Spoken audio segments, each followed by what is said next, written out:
semua. Kemudian dia deketin aku dan dia menawarkan satu penawaran. Ini saya bantu kamu bagaimana, Rana? Maksud Bapak membantu nilai-nilai aku yang jelek-jelek seperti ini? Bisa saja saya bantu nilai kamu lebih bagus. Yang nilai C bisa saya buat B. Asal kamu bisa menyenangkan aku.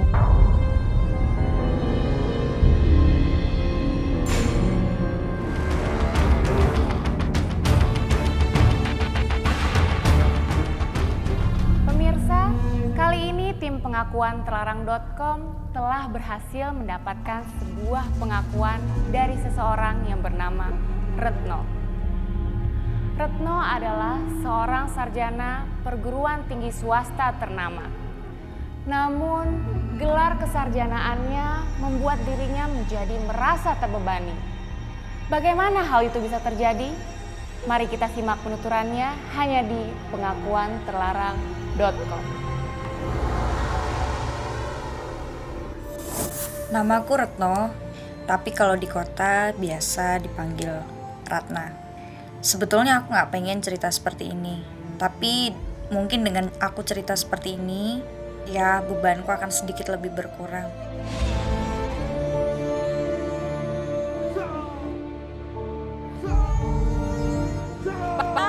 Pak, ini loh Pak, anaknya mau pamit. Jujur aku dari desa, aku orang kampung. Aku dikirim oleh orang tuaku ke kota supaya aku belajar kuliah karena orang tuaku pengen sekali aku tuh jadi seorang sarjana. Bapak kepengin kamu jadi orang pinter. Iya Pak. Bapak sudah menjual sawah, Iya, sapi untuk menyalakan kamu agar kamu jadi orang yang pinter. Bapak pengen kamu pulang dari kota, kamu jadi sarjana. Iya Ya. Pak. Jangan kecewakan Bapak ya, Duk ya. Iya Pak. Bu, Ratna pamit ya Bu. Iya, Nduk, iya, Reno. Di sana jaga yang baik-baik. Jadi jangan sampai kamu mengecewakan orang tua, Iya ya. Bu.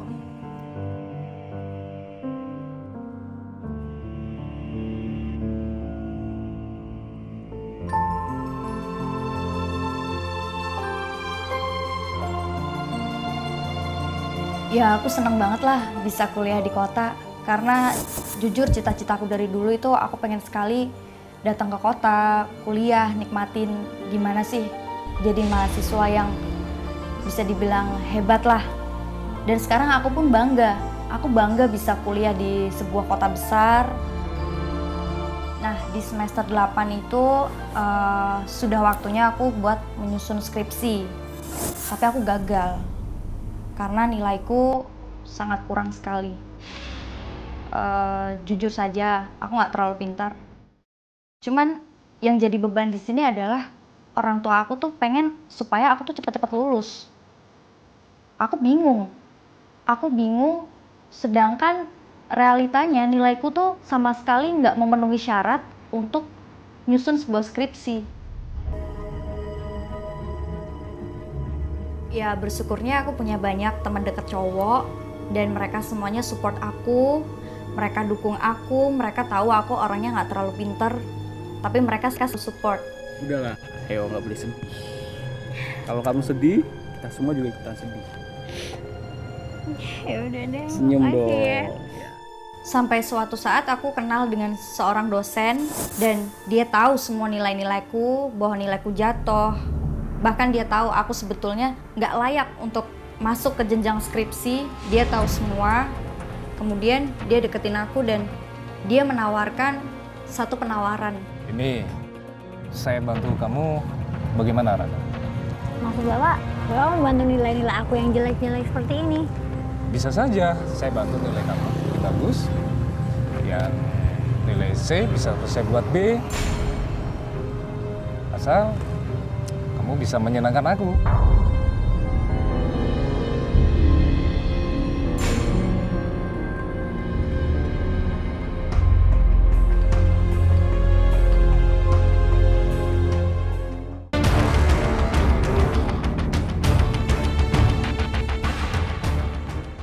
Nilai C bisa saya buat B.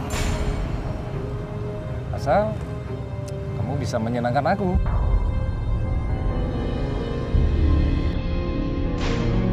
Bapak menyenangkan? Ya, kita bisa jalan bareng, bisa apa namanya, makan bareng. Pasti kamu nanti Bu.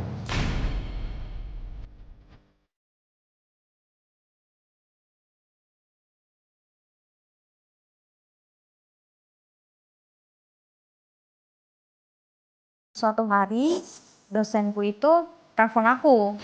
Dia bilang pengen ngajakin ketemuan karena ada masalah kuliah yang mesti dia bicarakan.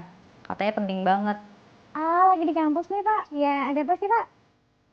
Ratna, Iya. saya ingin ketemu dengan kamu. Tapi dia ngajakin aku ketemuan di sebuah kafe.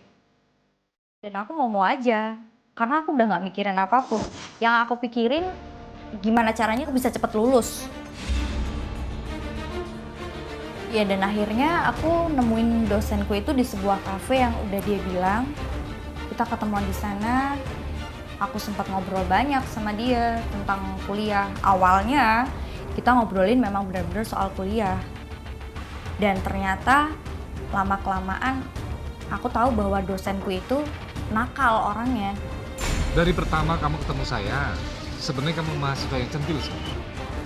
Dia ya orang yang mata keranjang. Aku nggak habis pikir lah, dan aku benar-benar nggak mikirin apapun. Yang penting setelah ini aku cuma mikir gimana caranya supaya nilaiku itu bisa keangkat dan aku bisa lulus skripsi. Ya akhirnya terjadi suatu kesepakatan, aku harus ngelayanin dia. Jalan pintas Retno untuk mendapatkan nilai bagus mulai ada titik terang. Sang dosen tertarik dengan kemolekan tubuh Retno. Lalu, apakah dengan cara ini Retno dapat berhasil untuk mendapatkan gelar sarjana? Aku mau aja nurutin apa yang dosen aku pengen dari aku. Karena saat itu aku benar-benar nggak mikirin apapun kecuali nilai dan nilai. Jadi waktu itu ketika dosenku ngajakin check-in di sebuah hotel, aku mau.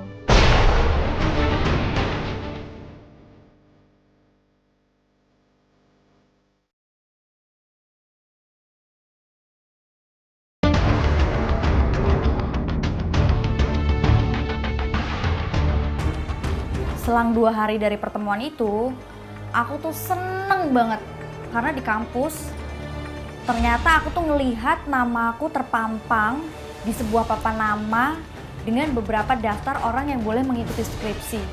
Jujur aku seneng banget, karena apa yang diomongin sama dosenku itu ternyata terrealisasi.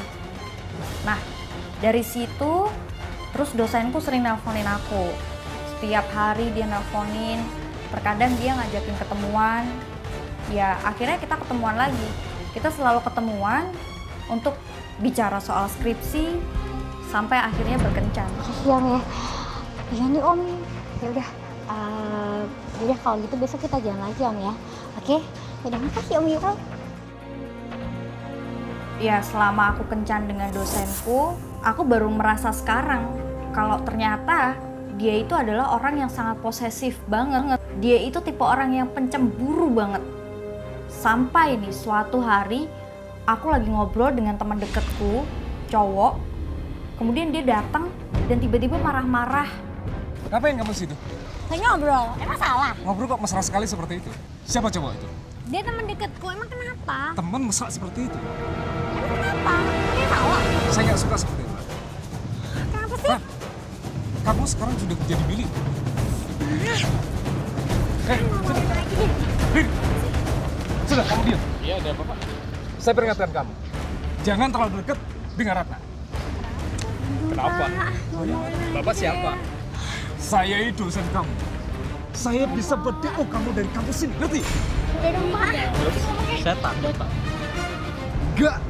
Udah dong Kamu Pak. jangan kurang Udah, ajar. malu-maluin Ingat omongan deh kamu. dilihat. Tahun ini kamu tidak bakal lulus dari kampus ini. Jangan Udah itu. dong. Pak. Lakukan aja. Udah dong Pak.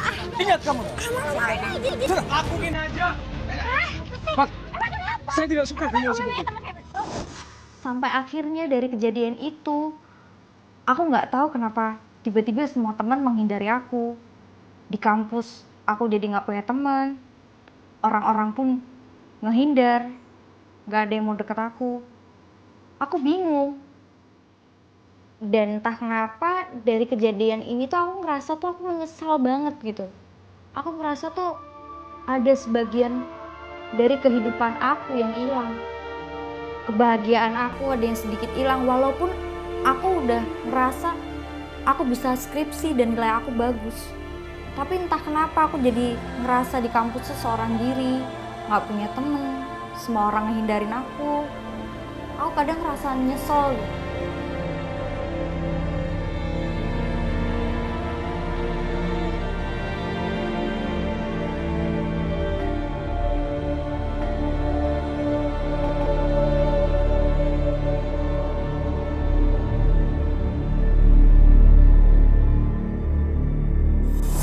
Aku baru sadar kalau ternyata aku itu bisa dibilang mahasiswa simpenan dosen. Depan kita mau kemana? Minggu depan ya terserah kamu mau kemana. Yang penting kamu senang. Dan suatu hari sampai-sampai ketika aku jalan kencan dengan dosenku,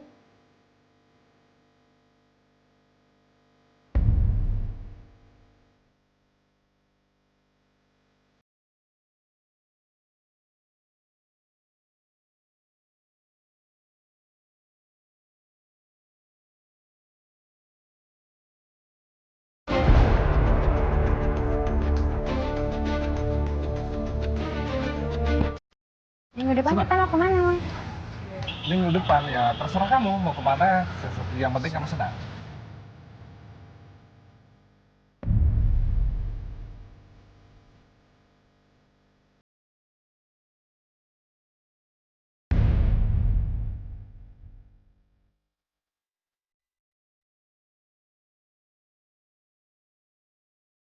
Apa? Kok Papa bisa ada di sini?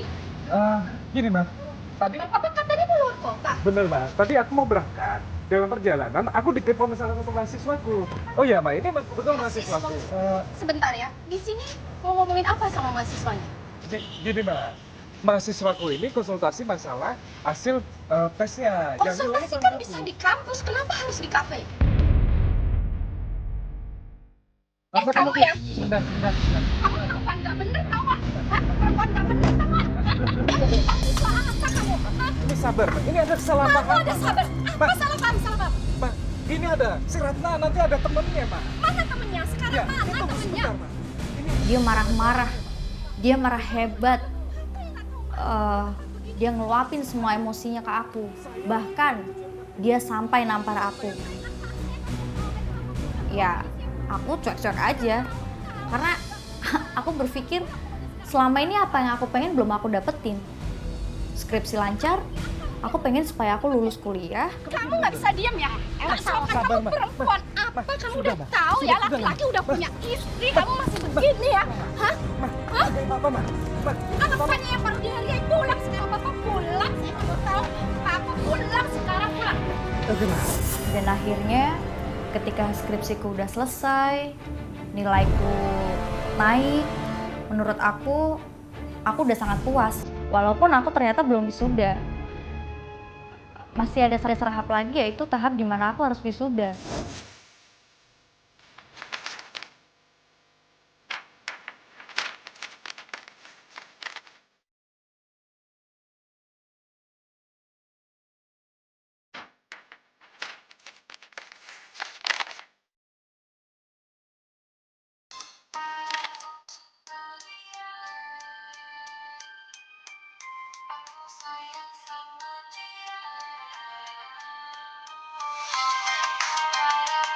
Ya sampai saat itu aku harus sadar dan aku harus sudah mulai menjauh dari dosenku itu.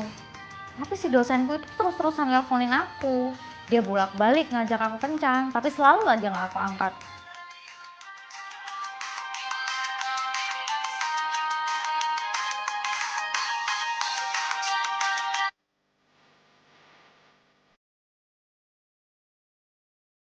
Sampai-sampai dosenku itu datengin aku.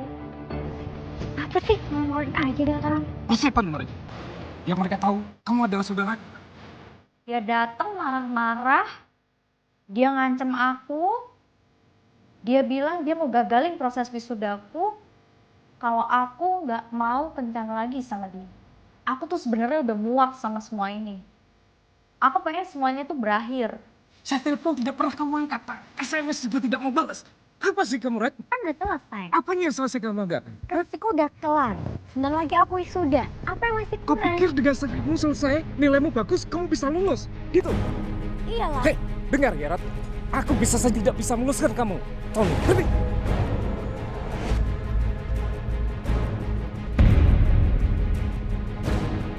Aku emang mahasiswa paling bodoh. Dan aku emang wanita kampung. Kamu apa sekarang? Mauku kamu tetap melayani aku seperti biasa. Berhenti. Kalau enggak, Ingat, omongan aku tadi. Kamu tidak lulus tahun ini. Berhenti. Sekarang ikut aku. mana? Sekarang ikut. Pasti. Red. Akhirnya hubungan kita tetap berlanjut. Tapi sebenarnya aku tuh udah muak. Aku tuh udah muak banget. Ratna, Apa lagi, Mas? aku ingin bicara serius sama kamu. Bicara apa lagi? Tentang kita. Tentang kita. Apa maksud kamu? Aku mau mencarikan istriku. Kamu menceraikan istri kamu? Ya, Enggak, aku bilang. tapi Rat, aku mencintai kamu.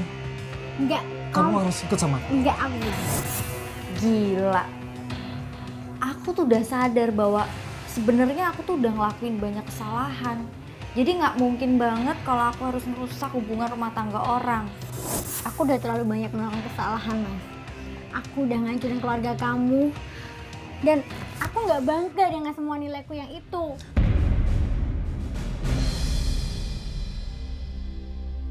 Saat ini aku membutuhkan kamu. Aku benar-benar udah nyesel. Aku menyesal dengan nilai-nilaiku yang bagus.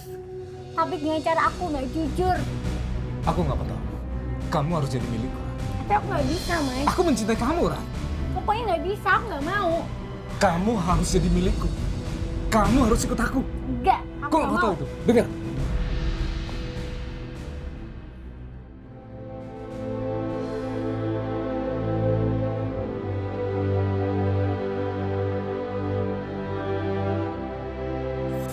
Suatu hari ketika aku lagi sendiri, aku pegang kertas nilaiku yang udah keluar, aku lihat-lihat. Ternyata walaupun nilaiku bagus, aku nyesel ngelakuin ini semua. Kenapa? Karena aku ngerasa aku tuh udah bohongin orang tua aku, bapak ibuku yang ada di kampung. Mereka yang biayain aku mahal-mahal.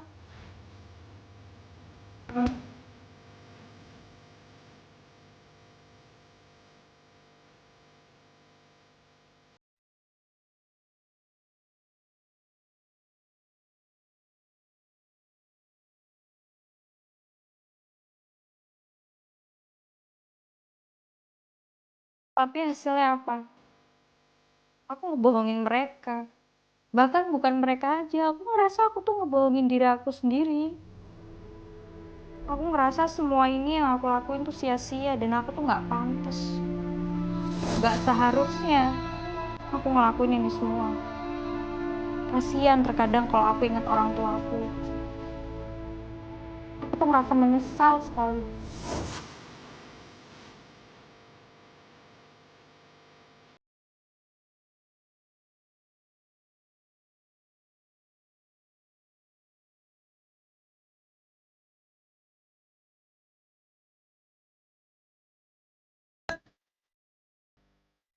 Dan ini benar-benar bodohan terbesar yang pernah aku lakuin dalam hidup aku.